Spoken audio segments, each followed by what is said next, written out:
शंखनाद के विशेष कार्यक्रम में आपका हार्दिक स्वागत करता हूं। आज हम सबसे पहले बात करेंगे नवी मुंबई के प्रदूषण पर, जिसके लिए यदि कोई जिम्मेदार है तो वह महाराष्ट्र पोल्यूशन कंट्रोल बोर्ड और तलोजा MIDC, जिसकी वजह से आज लाखों लोगों की जिंदगियां तबाह हो रही हैं। तलोजा MIDC और महाराष्ट्र पोल्यूशन कंट्रोल बोर्ड की गैर जिम्मेदारी की वजह से अब नवी मुंबई में सांस लेना खतरे से खाली नहीं रह गया है।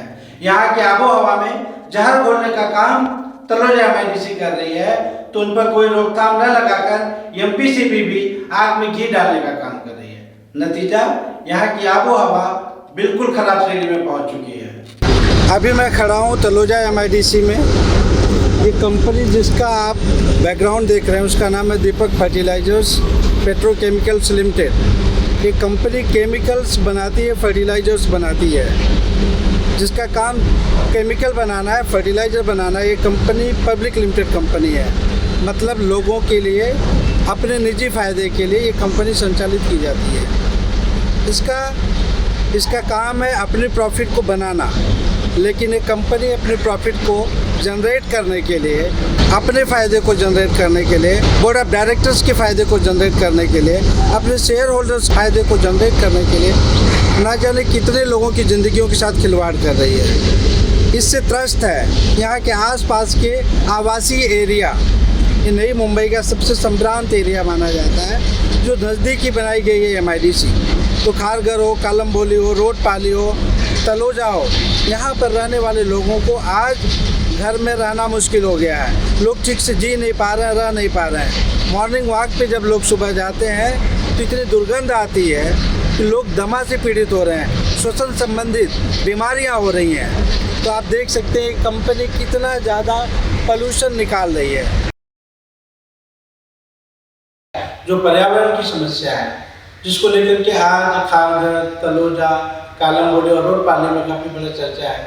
एक सर्वे है कि तलोजा MIDC से पोल्यूशन आ रही है और वहाँ के स्थानीय लोगों को रहने में, जीवन यापन करने में दिक्कत आ रही है। तो जब बात करेंगे सिटी साहब से कि उनके व्यूज़ क्या हैं, उनके पास क्या योजना है, उनकी इंडस्ट्रीज़ के पास क्या योजना है, कैसे वो पर्यावरण को सही मायने में प्रभावित नहीं करेंगे बल्कि उसकी सुरक्षा करेंगे।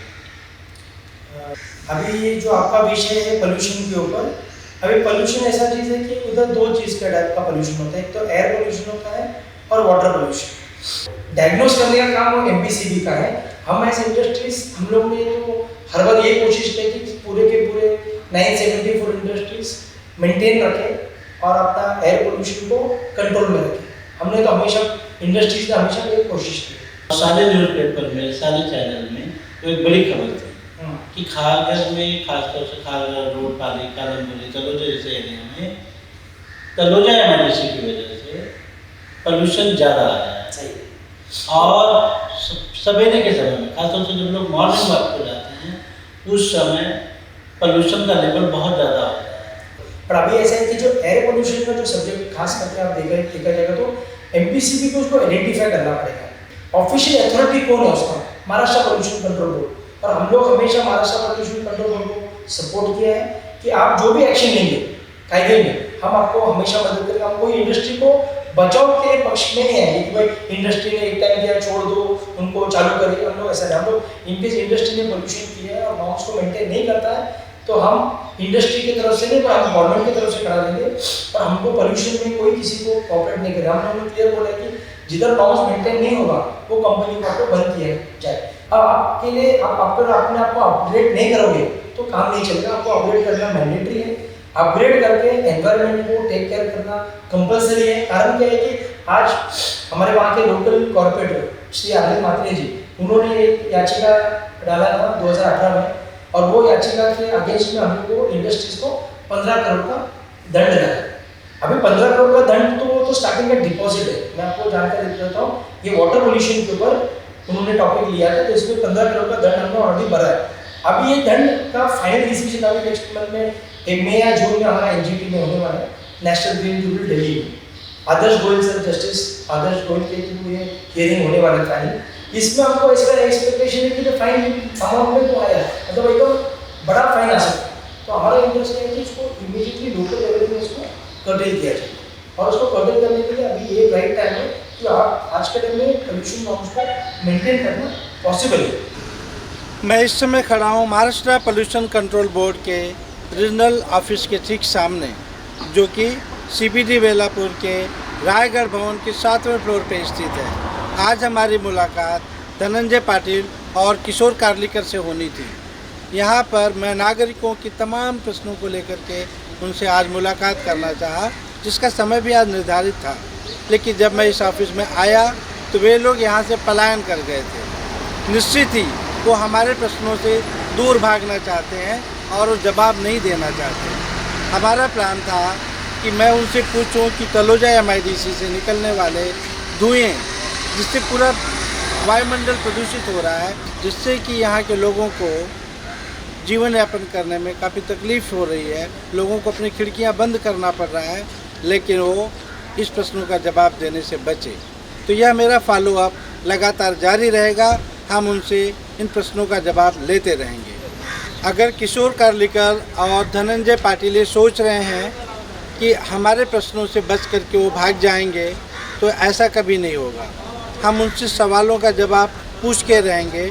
यदि वो इस तरीके की बातों से पीछे हटते भी हैं तो उनके ऊपर के ऑफिसर, यहाँ तक कि चेयरमैन से सवाल पूछे जाएंगे और उनको जवाब देना पड़ेगा।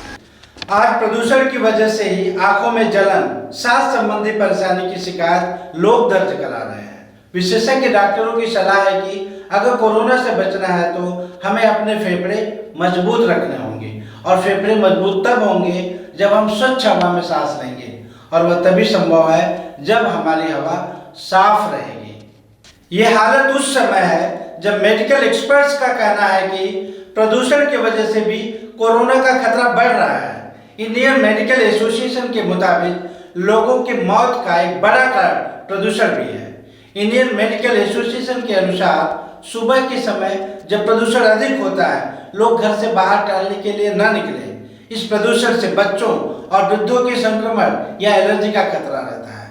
अगर प्रदूषण की समस्याओं की जड़ में जाए तो इसके लिए कुछ जहर गलती कंपनियां जिम्मेदार हैं, तो कुछ सरकारी संस्थाएं भी। नवी मुंबई को बसाने के पीछे का उद्देश्य और विजन बड़ा ही आकर्षक था, लेकिन कुछ लोग अपने निजी फायदे के लिए शहर में जहर घोल दिए। शहर को सुंदर बनाने के लिए सिडको की स्थापना 17 मार्च 1970 को किया गया, लेकिन सिडको की प्लानिंग काफी हद तक असफल रही।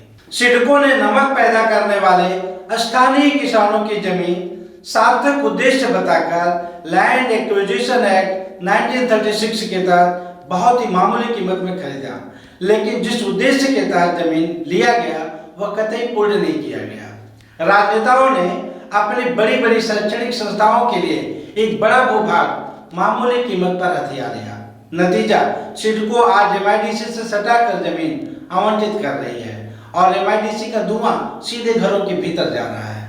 सिडको को चाहिए कि वह तलोजा MIDC को शहर से दूर ले जाए और ऐसी किसी बिल्डिंग को बनाने के लिए CC और OC न दे जो तलोजा MIDC से सीधे प्रभावित है। सिडको के प्लानिंग डिपार्टमेंट तक जनता की आवाज हम पहुंचाने का कार्य करेंगे।